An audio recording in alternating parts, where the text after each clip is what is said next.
The Book of the Damned, by Charles Hoyfort, Chapter 11K. Then the inscribed axe, or wedge, which, according to Dr. John C. Evans, in a communication to the American Ethnological Society, was plowed up, near Pemberton, New Jersey, 1859. The characters upon this axe, or wedge, are strikingly similar to the characters on the Grave Creek stone. Also, with a little disregard here and a little more there, they look like tracks in the snow by someone who's been out celebrating, or like your handwriting, or mine, when we think there's a certain distinction in illegibility. Method of disregard. Anything's anything.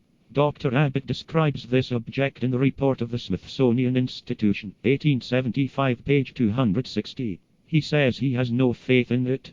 All progress is from the outrageous to the commonplace. Or quasi-existence proceeds from rape to the crooning of lullabies.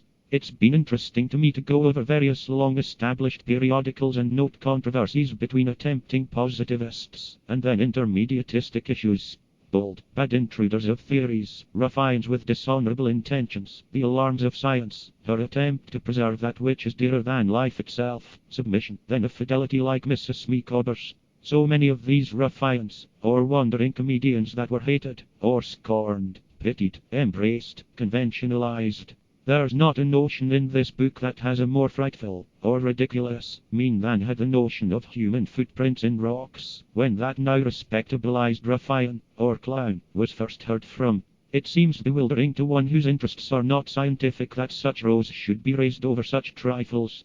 But the feeling of a systematist toward such an intruder is just about what anyone's would be if a tramp from the street should come in, sit at one's dinner table, and say he belonged there. We know what hypnosis can do. Let him insist with all his might that he does belong there, and one begins to suspect that he may be right, that he may have higher perceptions of what's right.